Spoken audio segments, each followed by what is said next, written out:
Olá, bem-vindos ao podcast do Rio das Icamiabas, que é um livro histórico sobre a descoberta do... Não, a descoberta não é bem a palavra, porque já estava lá e várias civilizações usavam, né, se serviam do rio Amazonas, né? Mas é a primeira navegação feita por europeus até a foz do rio Amazonas. O romance é um trabalho de pesquisa bastante detalhado, muito rico, né, em termos de o que traz sobre as civilizações ribeirinhas, e também fala sobre a conquista do Peru. Eu sou o autor e eu criei um personagem fictício que acompanhou todos esses acontecimentos. E ele é um fidalgo anônimo. Esse livro está sendo produzido agora e foi contemplado, foi selecionado pelo PROAC, aqui em São Paulo, Programa de Apoio à Cultura aqui de São Paulo, no edital 28 de 2024. E eu estou aqui para bater um papo com o Marcos Torrigo, que é um editor, historiador e estudioso de arqueologia, que inclusive já visitou algumas escavações na Amazônia e também já viajou extensivamente para o Peru. Então, são temas de muito interesse do Marcos. Ele vai nos ajudar a entender, a nos aprofundarmos nessa parte histórica, nos fatos pontuais e factuais. Olá, Marcos, tudo bem? Tudo bem. Vocês estão me ouvindo bem? Sim, estou te ouvindo bem, sim. Obrigado. Então, primeiro de tudo, quero te agradecer, Cláudio, pelo convite, né? E eu acho que é interessante começar falando pela chegada dos primeiros hominídeos, né? Ou, se nós preferirmos, primeiros Homo sapiens, né? Nas Américas. A teoria principal, ela coloca uma chegada via Sibéria, né? A ponte que seria Beríngia, na época que você tinha aquela área congelada, né? Então, na Ice Age, né? Ou seja, na Era do Gelo. Então, eles teriam chego ali no que a gente vai chamar de Alasca, né? Hoje em dia seria o Alasca, e aí tem algumas teorias, né?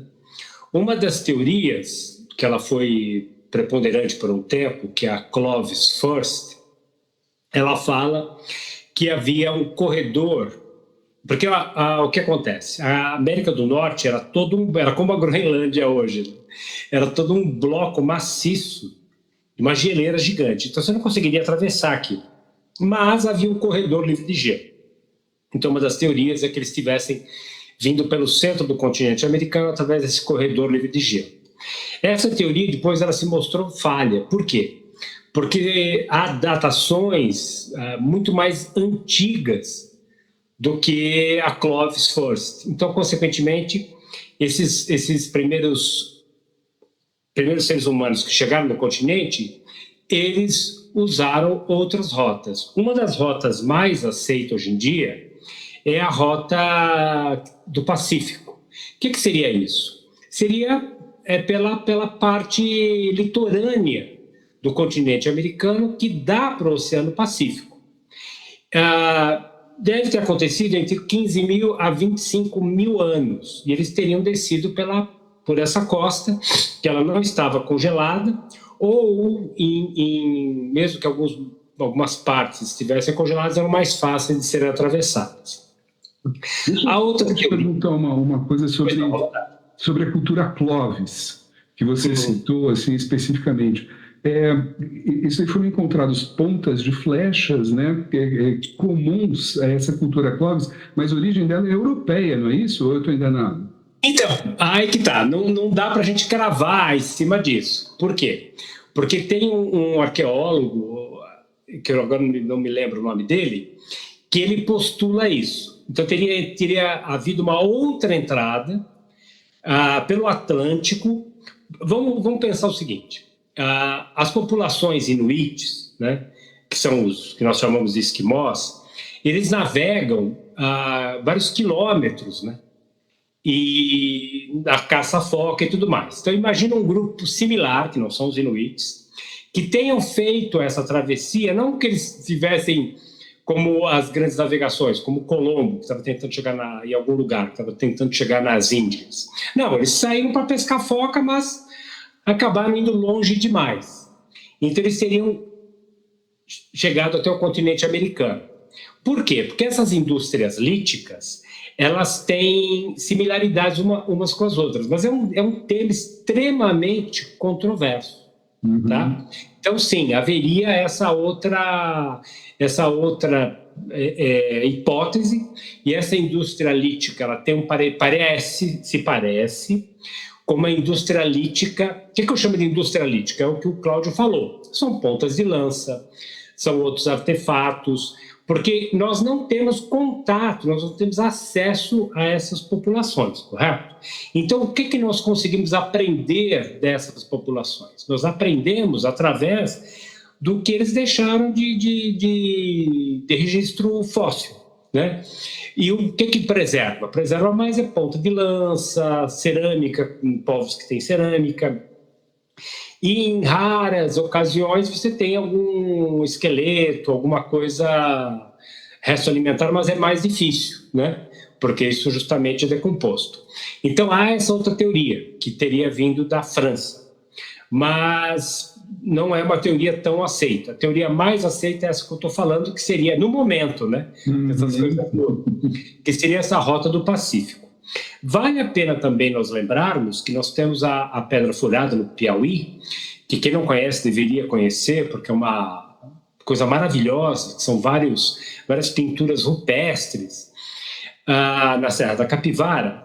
A Niede Guidon, que trabalhou a vida inteira dela lá, foi uma grande arqueóloga brasileira, falecida, se não me falha a memória, no ano passado. Eu tive o prazer de conhecê-la.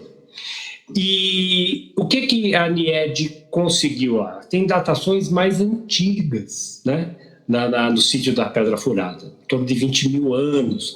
E ela até postula a chegada dos primeiros seres humanos modernos, né? Primeiros Homo sapiens, em 100, 150 mil anos atrás, né? Talvez vindo da África. Lembrando que isso tudo não é que essas pessoas estavam pensando em chegar em outro continente, não. Saía para pescar, como acontece ainda hoje em dia, né? A pessoa sai para pescar, o barco sofre uma avaria, ele fica preso no mar durante 8 meses. Então, chegam até aqui. Inclusive, na África, Marcos, a Luzia, por exemplo, o esqueleto antiquíssimo descoberto no Brasil, tinha traços africanos, né? E você está colocando que essa datação mais antiga talvez pudesse, interessante, seria mais uma via, não é isso? Sim, a Luzia foi o arqueólogo, né, o antropólogo físico, na verdade, Walter Neves, né, que seria, entre aspas, o pai da Luzia. E, se não me falha a memória, foi feito um estudo, acho que foi até pela Scotland Yard, sobre o crânio da Luzia, e quando ele foi refeito, né, ou seja, foram dados traços a esse crânio, pareciam traços negroides. Hoje em dia, através do DNA, isso é negado. Ela teria parentesco com os índios brasileiros mesmo. Não teria traços negroides. Então, até o momento, isso existiu durante um tempo, isso que o Cláudio está falando, mas hoje em dia não é tão... por causa dessa questão do DNA, não é mais esse o paradigma agora. O paradigma é outro. Mas vamos esperar novas pesquisas. E eu estou fazendo esse introito da chegada dos primeiros seres humanos modernos, né? O que eu chamo de ser humano moderno? É o Homo sapiens, né? E não os outros hominídeos, né? Enfim, Homo erectus, Neandertal, etc. Apesar que há hipóteses também... Os esqueletos desses outros hominídeos, como Homo erectus ou Neandertal, no Brasil, existe alguma indicação? Não existe. O Homo sapiens moderno mesmo? Não, então, veja só, vamos por partes. Não há nenhum registro desses hominídeos nas Américas, tá? Não tem. Nem de Neandertal, nem de Homo erectus, nem do heidelbergensis e etc. Não tem nada. Mas o que nós podemos pensar é que a megafauna atravessou pelo mesmo caminho. E na época havia Homo erectus do lado de cá, ou seja, no antigo mundo, né? Ou seja, no que hoje em dia a Sibéria. Então, a pergunta é, por que eles não atravessariam junto com a megafauna? Só que até o momento não há nada que prove isso, tá? Mas há alguns arqueólogos que postulam essa hipótese, não como fato, né? Mas como ideia. Então, como ideia, ela é uma ideia válida, lembrando que sempre precisa do registro arqueológico, porque sem ele são só ideias, né? A gente precisa da prova que o registro arqueológico produz para daí a gente, enfim, ter certeza. Então, agora, uma coisa que eu queria até preparar o terreno para um argumento que eu vou usá-lo daqui a pouco, é o seguinte: esses primeiros seres humanos que chegaram na América, eles encontraram uma coisa completamente nova.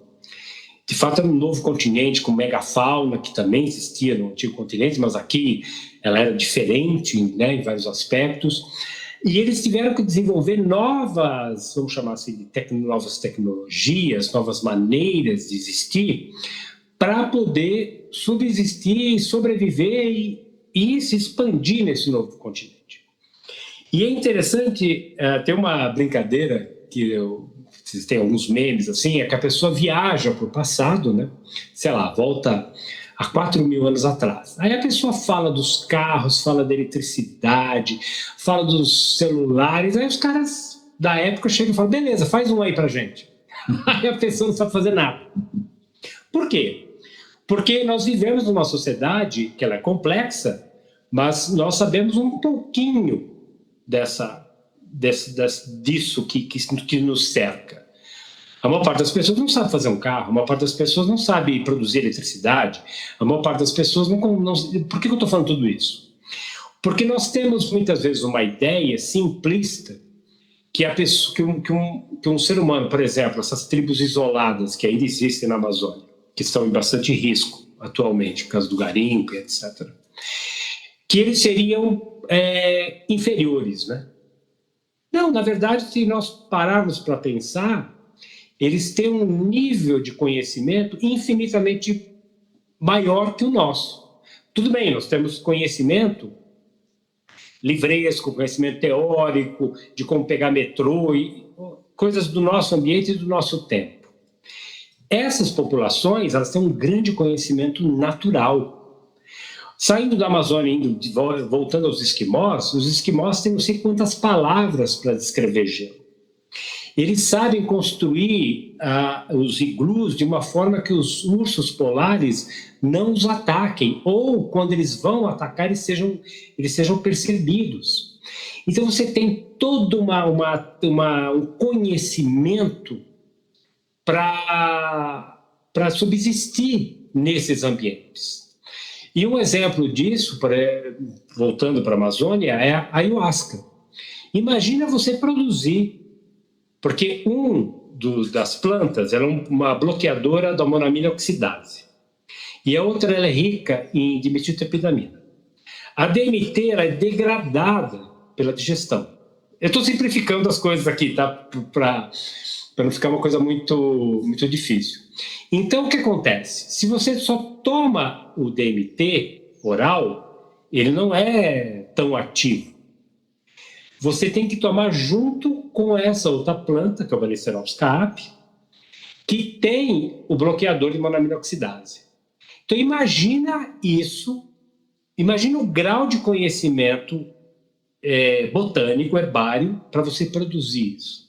E essas populações tinham esses conhecimentos. Então, eu estou falando isso para a gente mudar um pouco o paradigma quando nós olhamos para essas populações, porque sempre tem aquele rótulo de primitivas. Elas podem ser, nem primevas elas seriam, né? Porque elas são fruto enfim, da passagem do tempo. Você quer falar alguma coisa, Cláudio?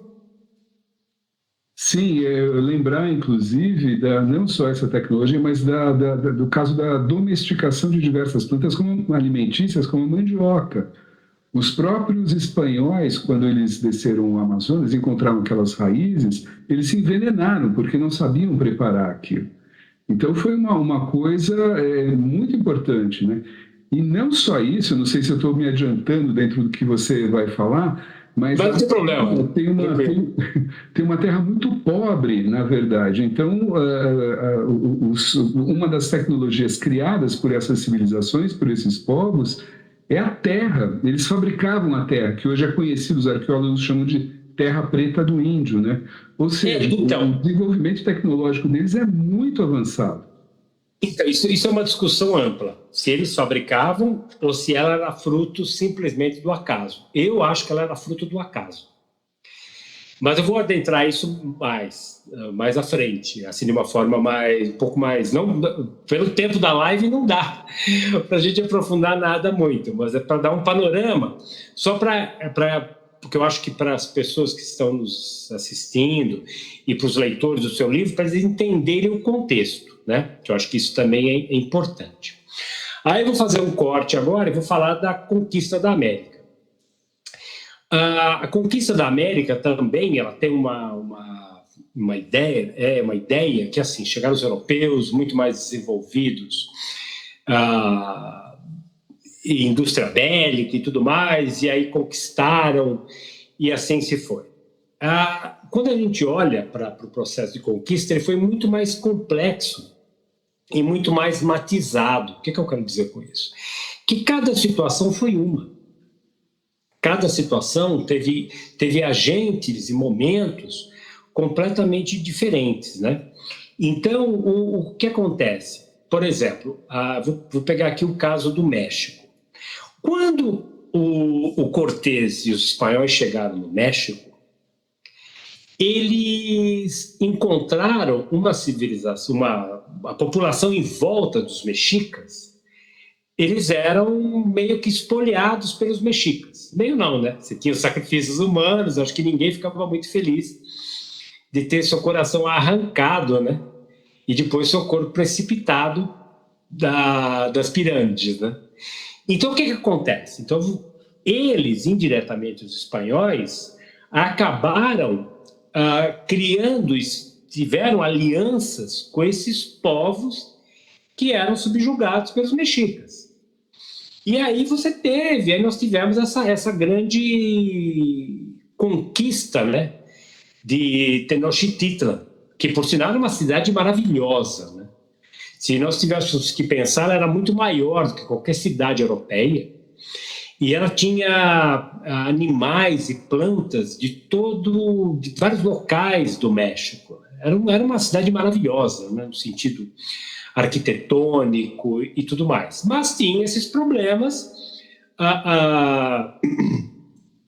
enfim, atritos internos. Então, os espanhóis não só se aproveitaram desses atritos internos, como os próprios indígenas viram nos espanhóis, porque ninguém tinha bola de cristal, né? Então, ninguém sabia o que vinha no futuro.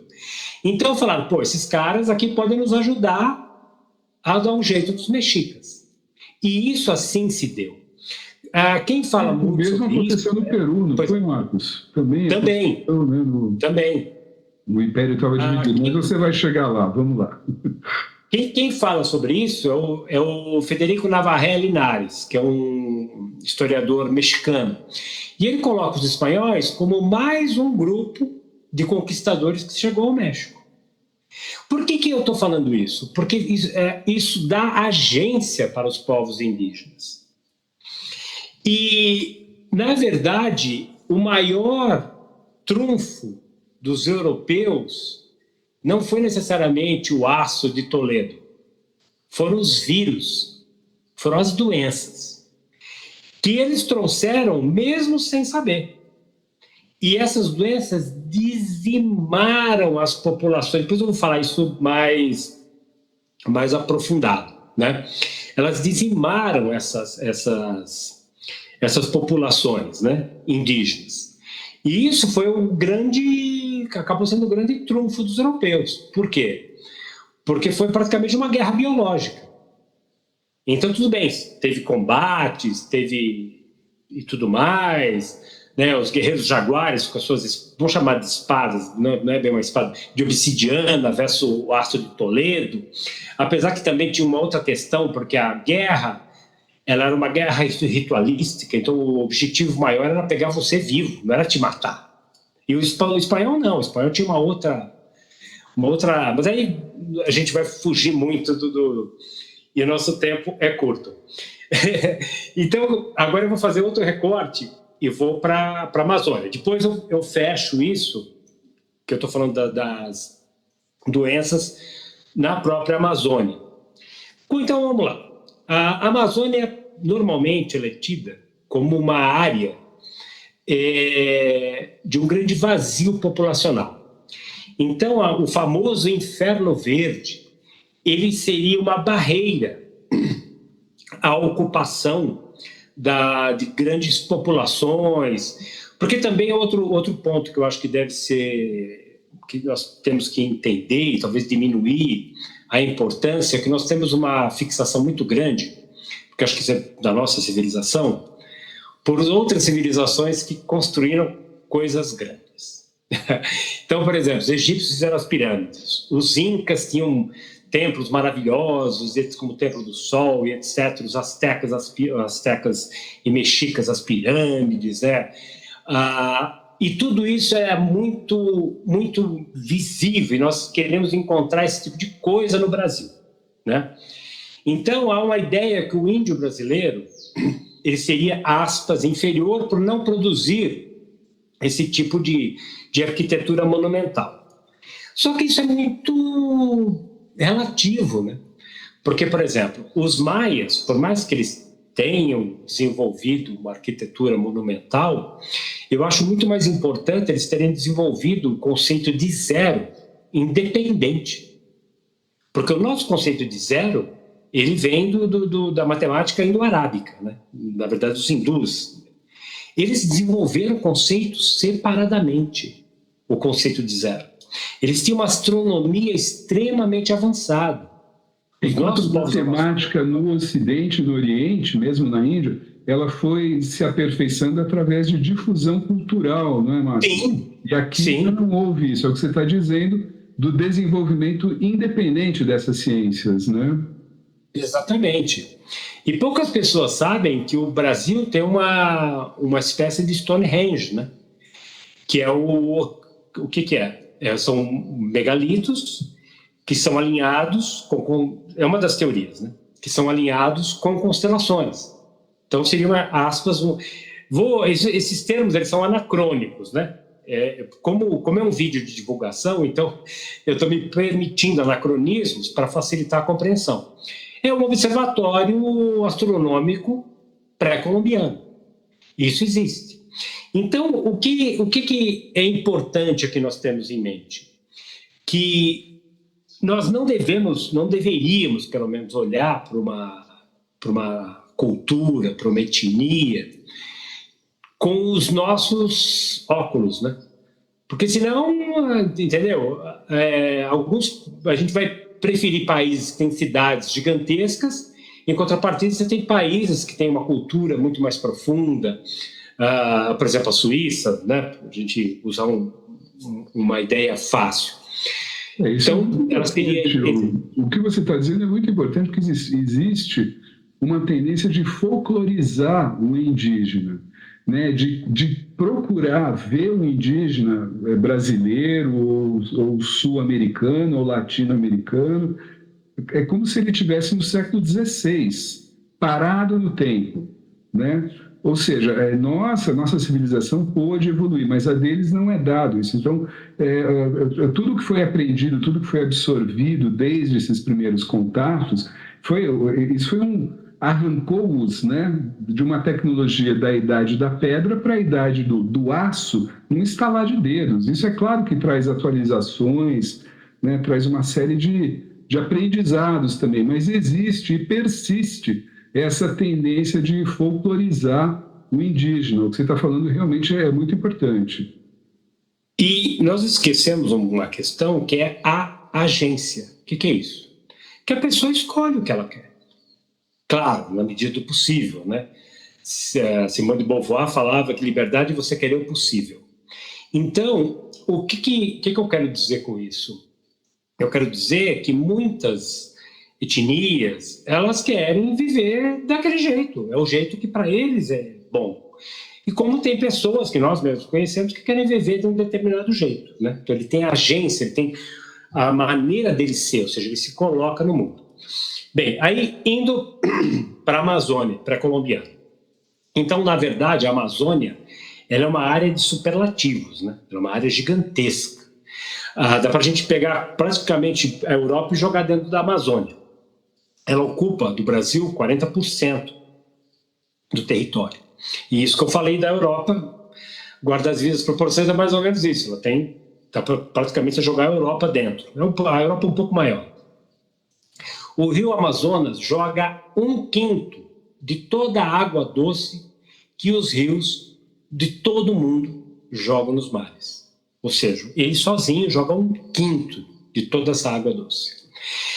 Não esquecendo que a floresta transpira, e são os famosos rios aéreos, que acho que são 3 ou 4 vezes, ou 5 vezes, o volume do Amazonas. Isso que cria as chuvas aqui no Sudeste, e no Sul e em outras áreas, né? Então, eles são fundamentais. Então, ali, a Amazônia ela é um tremendo ecossistema. E parece uma loucura isso, mas a areia do Saara é trazida por ventos que caem na floresta amazônica. Mas aí nós vamos nos distanciar muito aqui, porque vamos falar da biodiversidade. Mas é interessante o que você está falando, porque é uma região, né, de dimensões colossais, né, com fenômenos colossais, como você está colocando, e está extremamente vulnerável hoje, né? A gente está vendo aí perfurações da Petrobras na foz do Rio Amazonas, onde já houve vazamento, já começou com vazamento, né? E esse ecossistema maravilhoso que demorou milhões de anos para se formar está sendo ameaçado em pouquíssimo tempo, né? Lembrando que o petróleo hoje em dia ele está em baixa, porque você tem mais produção do que consumo. Os Estados Unidos é um grande produtor, e nós vimos nos últimos tempos, ontem, né, o que está acontecendo na Venezuela, então nós vamos ter mais petróleo ainda no mercado. Ou seja, né, o que você formado em economia, quando você tem muita oferta, o preço vai lá para baixo. Segundo ponto da questão, vale a pena lembrar que além de toda essa biodiversidade que nós estamos falando do rio e da floresta, foi descoberto há pouquíssimo tempo, porque teve naquelas, né, um recife de coral gigante na foz do Amazonas, que vai ser impactado diretamente por essa extração de petróleo. Fora a mineração clandestina, fora a retirada de madeira, enfim, aí é uma situação louquíssima. E é trágico, porque a floresta é riquíssima, né? Então, acho que valeria muito a pena haver uma troca de paradigmas do que explorar na floresta amazônica, né? Não colocar boi e soja, né? Eu acho que você tem N outras formas de explorar a floresta, mas aí a gente vai divergir demais do nosso... É um imediatismo assim, que não leva a nada, né? Realmente é... E aí o que nós temos? Então havia esse paradigma, nem sei se eu cheguei a falar, então acho que vou falar de novo. Havia um paradigma dentro do que a gente pode dizer assim, da antropologia e das ciências sociais, que é um determinismo geográfico, de certa forma, que a floresta não seria capaz de produzir grandes sociedades. Ou seja, você tem um grande acúmulo de pessoas. Mas a arqueologia, ela basicamente, ela desbancou isso. Tanto é que você tem um demógrafo, que é o William Delevan, ele fala que possivelmente, quando o Colombo chegou, você tinha 5 milhões de pessoas vivendo no Amazonas. 5 milhões. Na região amazônica, melhor dizendo. E aí o que acontece? Na verdade, na bacia do Amazonas, perdão. Tudo bem, esse número pode ser um pouco maior, um pouco menor, 1,5 milhão, 3 milhões, mas enfim, não era nem sombra o vazio populacional. E aí nós vamos chegar na terra preta de índio. Por que eu acho que a terra preta de índio ela não era produzida intencionalmente?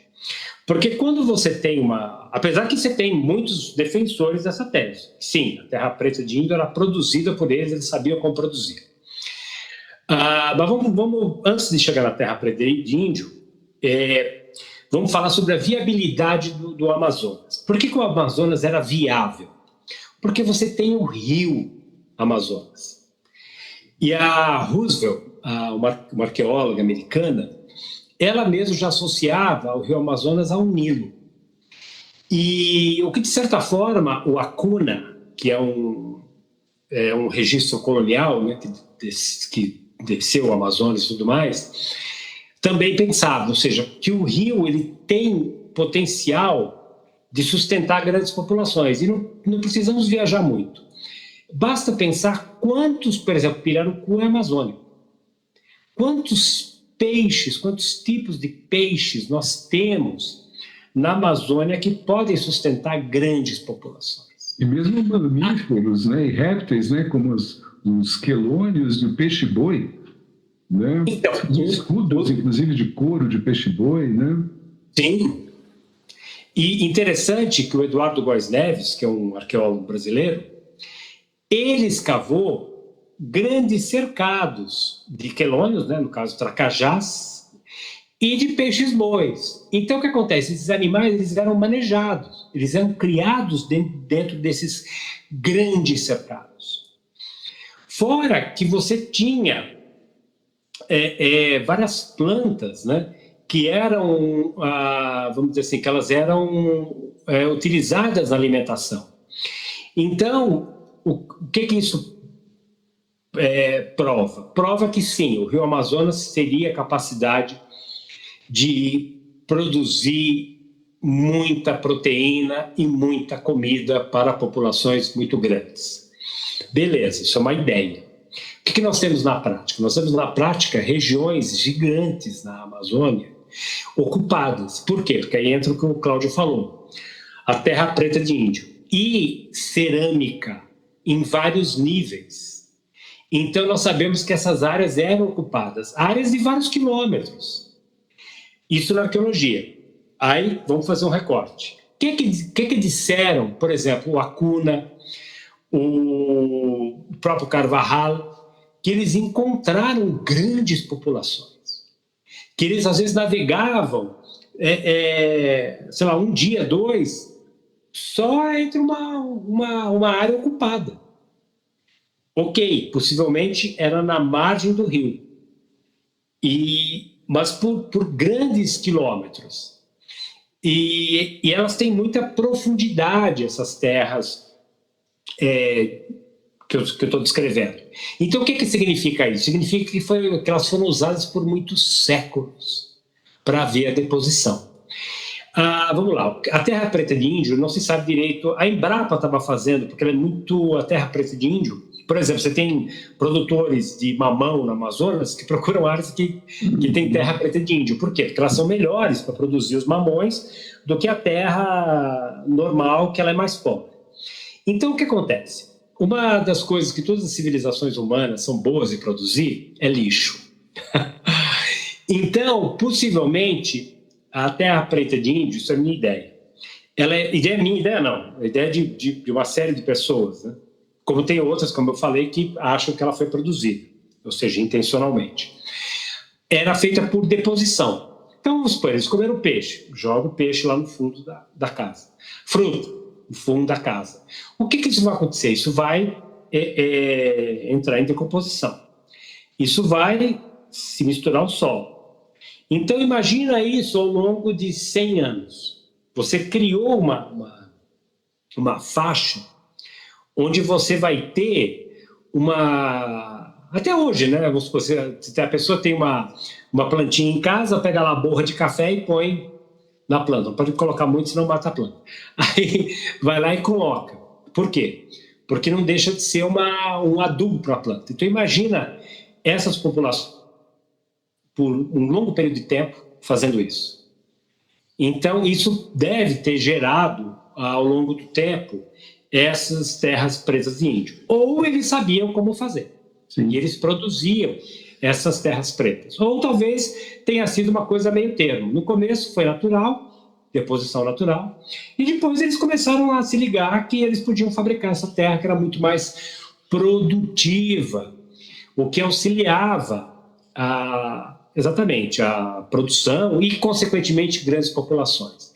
E a arqueologia prova isso hoje em dia, que sim, tinham áreas enormes. Isso é muito... a terra preta de índio realmente é muito falada, né? Talvez isso que está nos dando é mais uma informação super interessante. E nós vamos deixar, para continuar essa discussão, né, riquíssima, na segunda parte do podcast. Então, essa primeira parte a gente viu aí a América pré-colombiana, né, com assim, um rápido enfoque nas populações amazônicas, vendo a importância que elas tinham, o vulto que elas tinham, né?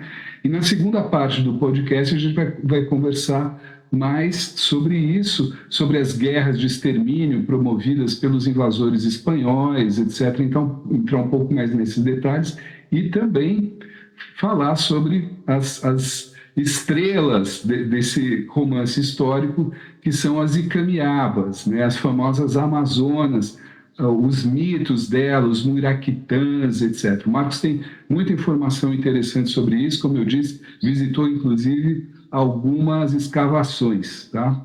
Então, não perca a segunda parte desse podcast.